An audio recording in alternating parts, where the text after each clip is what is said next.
Hello hi नमस्कार दोस्तों, SKG film channel में एक बार फिर स्वागत है। दोस्तों, आप लोग के बीच में एक लेडीज मैटर लेकर के आए हुए हैं जो कि पूरे मार्केट में हिट करेगा। अगर कोई भी सिंगर भाई इस गीत को लेना चाहते हैं तो दिए गए स्क्रीन पे मेरा नंबर है, उस नंबर को फ़ोन करके इस गीत को ले सकते हैं। वीडियो में आगे बढ़ने से पहले दोस्तों वीडियो को लाइक और चैनल को सब्सक्राइब करें और बेल आइकन को दबाना ना भूलें। आइए पहले पढ़ के सुनाते हैं, फिर उसके बाद में गा कर भी सुनाएंगे। देख लीजिए, एक अंतरा भी बना दिया है। ये मुखड़ा हो गया, ये अंतरा हो गया। तो पहले मुखड़ा पढ़ के सुनाते हैं, फिर गा कर भी सुनाएंगे और फिर अंतरा भी गा कर भी सुनाएंगे। देख लीजिए, जाइब नई हरवा हमार आइल बाड़न भैया। इसको 2 बार गाना है। जाइब नई हरवा हमार आइल बाड़न भैया, हमार आचारा के कोर धके रोवत आवन सैया। इसको भी 2 बार गाना है।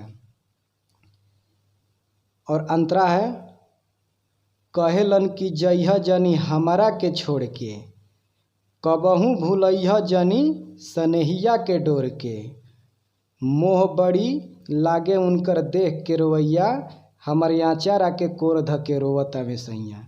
देख लीजिए कितना दर्दनाक गीत है। तो आइए अब इस गीत को गा के सुनाते हैं।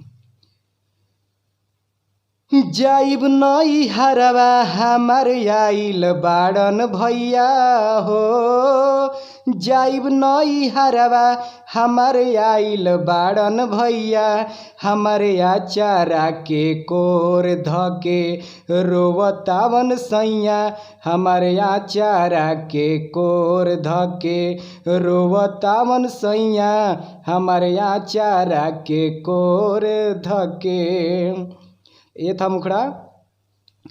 और अंतरा गा के सुनाते हैं। कहेलन कि जइह जनी हमारा के छोड़ के, कबहू भूलइह जनी सनेहिया के डोर के, कहेलन कि जइह जनी हमारा के छोड़ के, कबहू भूलइह जनी सनेहिया के डोर के, मोह बड़ी लागे उनकर देख के रोवैया हो, मोह बड़ी लागे उनकर देख के रोवैया, हमारे आचारा के कोर धके रोवताड़न सैया, हमारे आचारा के कोर धके रोवताड़न सैया, हमारे आचारा के कोर धके। दोस्तों, ये था मेरा मुखड़ा और ये था अंतरा। देख लीजिए कितना दर्दनाक गीत लिखा हुआ है। अगर किसी भी सिंगर भाई को ज़रूरत है तो इस गीत को ले सकते हैं। दिए गए स्क्रीन पे मेरा नंबर है, उस पर फ़ोन करके इस गीत को ले सकते हैं बिल्कुल फ्री।